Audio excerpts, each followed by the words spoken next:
ಕರ್ನಾಟಕದ ಇತಿಹಾಸದಲ್ಲಿ RCB ವಿಜಯೋತ್ಸವ 11 ಜನ ಮಕ್ಕಳು ಪ್ರಾಣ ತೆತ್ತಿದ್ದಾರೆ. 11 ಜನ ಮಕ್ಕಳು ಪ್ರಾಣ ತೆತ್ತಿದ್ದಾರೆ. ಒಬ್ಬೊಬ್ಬ ಮಕ್ಕಳ ಬಗ್ಗೆಯೂ ಅಗಾಧವಾದ ಇತಿಹಾಸ ಇದೆ.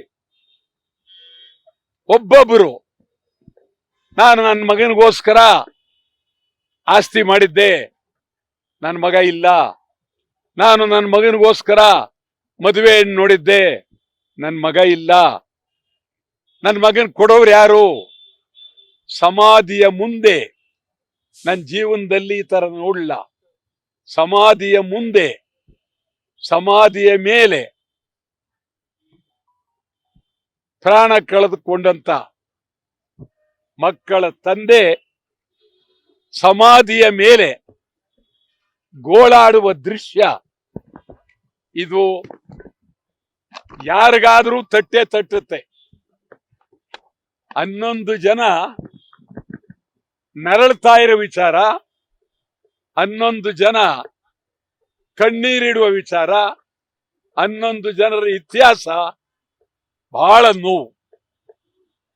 ಈಗ ನಾನು ಸರ್ಕಾರ, ಕೇಂದ್ರ ಸರ್ಕಾರ ಮತ್ತು ಕೇಂದ್ರ ಕ್ರಿಕೆಟ್ ಮಂಡಳಿ ಎಲ್ಲರೂ ಸೇರಿ ಕನಿಷ್ಠ 5 ಕೋಟಿ ರೂಪಾಯಿ ಒಬ್ಬೊಬ್ಬ ಸತ್ತಿರುವ ಮಕ್ಕಳಿಗೆ 5 ಕೋಟಿ ರೂಪಾಯಿ ಕೊಡ್ಬೇಕು. ಕೇಂದ್ರ ಕ್ರಿಕೆಟ್ ಮಂಡಳಿ ಸಾವಿರಾರು ಕೋಟಿ ಇಟ್ಟಿದ್ದಾರೆ, ಸಾವಿರಾರು ಕೋಟಿ. ಇದರಿಂದ ಅವರು ತಪ್ಪಿಸ್ಕೊಳಕ್ ಆಗೋದಿಲ್ಲ. ಕೇಂದ್ರ ಕ್ರಿಕೆಟ್ ಮಂಡಳಿ 11 ಜನ ಮಕ್ಕಳಿಗೂ 2 ಕೋಟಿ ರೂಪಾಯಿ ಅವರು ಕೊಡಬೇಕು. ಕರ್ನಾಟಕ ಸರ್ಕಾರ 10 ಕೊಟ್ಟಿದ್ರು, ಈಗ 25ಕ್ಕೆ ಬಂದಿದ್ದಾರೆ. ನಾನು ಒಪ್ಪೋದಿಲ್ಲ. ಸಿದ್ದರಾಮಯ್ಯನವರೇ, ಬಹಳ ಪಾಪ ನಿಮ್ ಸರ್ಕಾರದ ಎಲ್ಲರ ಮೇಲೂ ಬಂದ್ಬಿಡ್ತದೆ. ಕನಿಷ್ಠ 1 ಕೋಟಿ ನೀವು ಕೊಡಿ. ಎಲ್ರೂ ಬಹಳ ಗಂಭೀರವಾಗಿ RCB ಸೇರಿ ಒಟ್ಟು 5 ಕೋಟಿ ರೂಪಾಯಿ ಒಬ್ಬರಿಗೆ ತಲುಪಿ. ಇದು ಈ ಸಾವಿಗೆ ಯಾರು ಕಾರಣ? ಯಾರು? ಬಹಳ ಮುಖ್ಯ.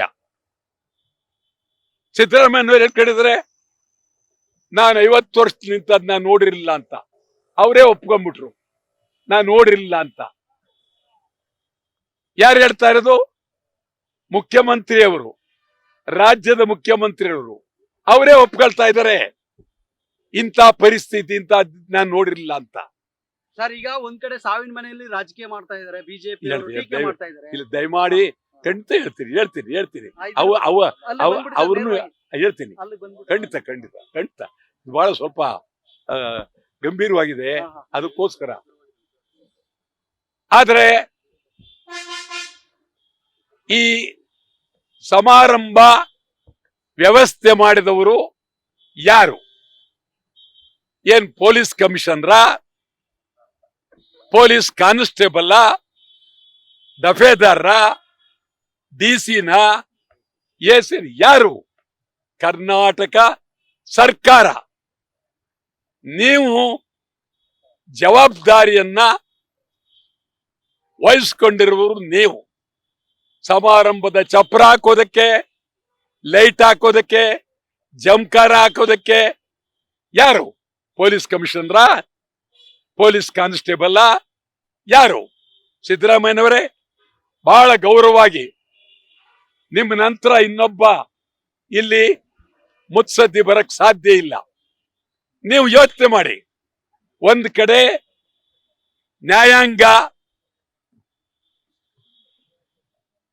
ವಹಿಸಿದಿರಿ, ಸಮಗ್ರವಾಗಿ ತನಿಖೆ ಆಗಬೇಕು. 1 ತಿಂಗಳೊಳಗೆ ವರದಿ ಕೊಡಬೇಕು ಒಂದ್ ಕಡೆ, CID COD ಅವರೆಲ್ಲ ಅವರೊಂದ್ ಕಡೆ ಕೊಟ್ಟಿದ್ದೀರಿ. ಆದ್ರೆ ನೀವು ಪೊಲೀಸ್ ಕಮಿಷನರ್ನ ಅವ್ರ ಜೊತೆಯಲ್ಲಿ ಬೇರೆ ಬೇರೆ ಅಧಿಕಾರಿಗಳನ್ನ ಅಮಾನತ್ನಲ್ಲಿ ಇಟ್ಟಿದ್ದೀರಿ. ಪ್ರಶ್ನೆ ಏನು? ಅವರ ಸಮಾರಂಭ ಮಾಡಿದವರು ನೀವ. ಆಯ್ತು, ಸಮಾರಂಭ ಮಾಡಬೇಕು ಅಂತ ಹೇಳಿ ನಿಮ್ಮ ಪೊಲಿಟಿಕಲ್ ಸೆಕ್ರೆಟರಿ ಗೋವಿಂದ್ ರಾಜ್ ನಿಮ್ಗೆ ಹೇಳಿದ್ರು. ಹೇಳಿದ ತಕ್ಷಣ ನೀವ್ಯಾಕೆ ಒಪ್ಪಿದ್ರಿ? ಕಾರಣ ಏನು ಹೇಳ್ಬೇಕಾಗಿತ್ತು. ಗೋವಿಂದ್ ರಾಜ್ ಆಗಲ್ಲಪ್ಪ, ಬೇಡ, ಕಷ್ಟ ಆಗುತ್ತೆ ಇದು ಅಂತ ಹೇಳ್ಬೇಕಾಗಿತ್ತು. ಗೋವಿಂದ್ ರಾಜ್ ಹೇಳಿದ್ದನ್ನ ನೀವು ಒಪ್ಕೊಂಡ್ಬಿಟ್ರಿ. ಅದಾದ್ಮೇಲೆ ಈ ಅನಾಹುತಕ್ಕೆ ಬಡಪಾಯಿ ಏನೋ ನಿಮ್ ಜೊತೆಲಿದ್ದ ಆ ಗೋವಿಂದ್ ರಾಜನ್ನ ನೀವು ಕಾರಣ ಮಾಡಿ ಹೇಳ್ದೆ ಕೇಳದೆ ಹೊರಗಡೆ ಆಗ್ತೀರಿ. ನಾನು ಅನ್ಕೊಂಡಿದ್ದೆ ಸಿದ್ದರಾಮಯ್ಯನವರೇ, ಏನಾದ್ರೂ ಒಂದು 2-3 ಜನ ಮಂತ್ರಿಗಳನ್ನ ಹೊರಗೆ ಕಳಿಸ್ತಾರೆ ಅಂತ ಅನ್ಕೊಂಡಿದ್ದೆ. ನಿಜವಾಗ್ಲು ಯಾರು 2-3 ಜನನ ಸಿದ್ದರಾಮಯ್ಯ ಸುಲಭವಾಗಿ ಇರೋದಿಲ್ಲ ಅನ್ಕೊಂಡಿದ್ದೆ. ಏನಿಲ್ಲ, ಟುಸ್ ಆಗೋಯ್ತು, ಸುರ್ಸುರ್ ಬತ್ತಿ ಆಗೋಯ್ತು ಸಿದ್ದರಾಮಯ್ಯನವರ ಘಟನೆಗೆ ಸರ್ಕಾರನೇ ಹೊಣೆನ ಸರ್? ಹೇಳ್ತೀನಿ, ದಯಮಾಡಿ ಬರ್ತೀನಿ, ಅಲ್ಲ ಅಂತಿಮಕ್ಕೆ ಬರ್ತೀನಿ. ಆಯ್ತಾ? ಇದು ಸಮಾರಂಭ ಏರ್ಪಡಿಸೋದಕ್ಕೆ ಈ ವ್ಯವಸ್ಥೆಗೆ ಸರ್ಕಾರವೇ ಹೊಣೆ ಹೊರಲೇಬೇಕು. ಇದ್ರಲ್ಲೇನ್ ಬೇರೆ ಮಾತಿಲ್ಲ. ಸಿದ್ದರಾಮಯ್ಯನವರು ನೀವೇ ಹೇಳ್ಕೊಂಡಿದ್ದೀರಿ, ನಾನು ಎಂದೂ ನೋಡಿರಲಿಲ್ಲ ಇಂಥದ್ದು ಒಂದೇ. ನೀವು ಹೊರಬೇಕಾಗತ್ತೆ. ನಿಮ್ ಮೇಲೆ ನಿಜವಾಗ್ಲೂ ನನ್ನ ಬಹಳ ಗೌರವ ಇದೆ, ಸತ್ಯ ಇದೆ. ನಿಜ ಪರಿಸ್ಥಿತಿ ಈ ಆಗಿದೆ.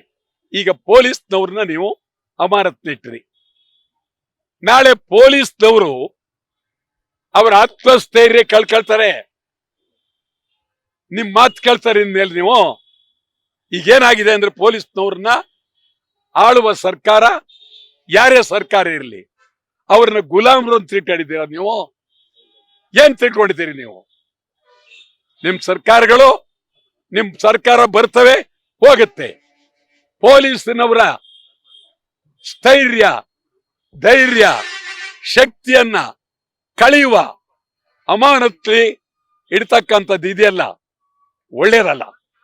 ನೀವು ನಿಮ್ ಸರ್ಕಾರ ಮಾಡದಂತ ಇದಕ್ಕೆ ಅಮಾನತ್ನಲ್ಲಿ ಇಟ್ಟಿರ್ತಕ್ಕಂಥದ್ದು ಖಂಡಿತವಾಗಿ ಇದು ಒಳ್ಳೇದಲ್ಲ. ನಾವಂತೂ ಹೇಳ್ತೀವಿ, ಪೊಲೀಸರನ್ನ ನೀವು ಅಮಾನತ್ನಲ್ಲಿ ಇಡಬೇಕಾದ್ರೆ ಸಾಕ್ಷ್ಯ ಏನು?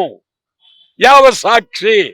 ಪೊಲೀಸ್ ಕಮಿಷನರ್ ವೇದಿಕೆ ಮೇಲೆ ಬಂದು ಮಕ್ಕಳು ಮೊಮ್ಮಕ್ಕಳನ್ನೆಲ್ಲ ಕರ್ಕೊಂಡು ಬಂದು ಸಹಿ ತಗೊಳ್ತಾ ಇದ್ರಾ, ಫೋಟೋ ತಗೊಳ್ತಾ ಇದ್ರಾ, ವೇದಿಕೆ ಮೇಲೆ ಎತ್ತಿದ್ರ?